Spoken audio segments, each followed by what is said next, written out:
মাটিতে মুম্বাইয়ের তাজ হোটেল প্রায় তৈরি হয়ে গেছে। ভেতরেও থাকছে দারুণ চমক। ওপেনিং কবে, অর্থাৎ কবে সর্বসাধারণের জন্য ওপেন হচ্ছে আসানসোলের তাজ হোটেল? কাজ কতটা এগিয়েছে? শুরু হয়ে গেছে রাস্তা মেরামতির কাজও।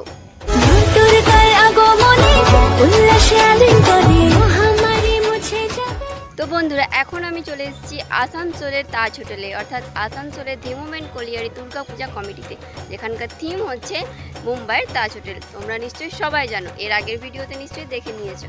তো এখন আমি চলে এসেছি যে জানতে যে কতটা কি কাজ হয়েছে, ওপেনিং কবে সেটাই কনফার্ম করতে এসেছিলাম, এবং কতটা কি কাজ হয়েছে সেটা হয়ে দেখার জন্য।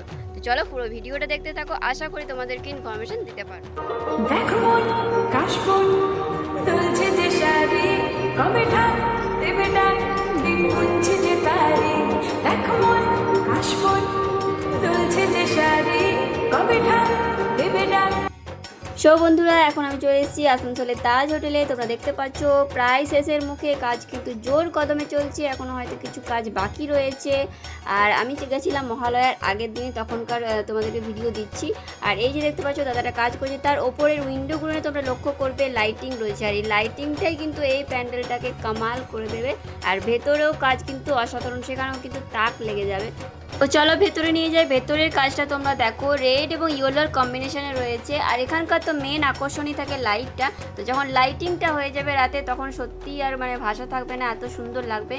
উপরে কিন্তু অনেক ঝাড়বাতিরও কাজ রয়েছে, এবং বিশেষ করে মাকেও কিন্তু এখানে তাজ হোটেলের মধ্যেই প্রতিস্থাপন করা হচ্ছে।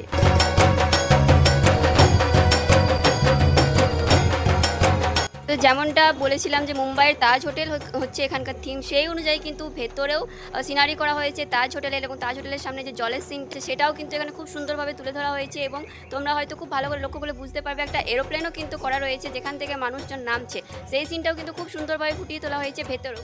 আর সব থেকে বড় সমস্যা হয় পার্কিংয়ে এবং ভিড়। অতিরিক্ত ভিড়ের কারণে পার্কিংও একটা সমস্যা হয়ে যায়, এবং আসা যাওয়া করতেও কিন্তু খুবই অসুবিধা হয়। সেক্ষেত্রে এবছর হয়তো একটু রিলিফ হবে, কারণ কি গোপালপুরের কাছে যে ওভারব্রিজটি আছে সেটা ওপেন হয়ে যাচ্ছে, এবং রাস্তা মেরামতির কাজও তোমরা দেখতে পাচ্ছ শুরু হয়ে গেছে।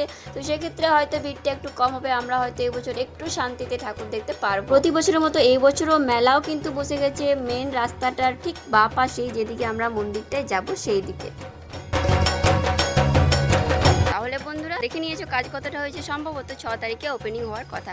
তো চলো ভিডিওটা এখানেই শেষ করছি। ভিডিওটা ইনফরমেটিভ লাগলে অবশ্যই বন্ধুদের সাথে শেয়ার করে দিও। দেখা হচ্ছে নেক্সট ভিডিওতে, ততক্ষণে সবাই বেশ ভালো থেকো, টাটা।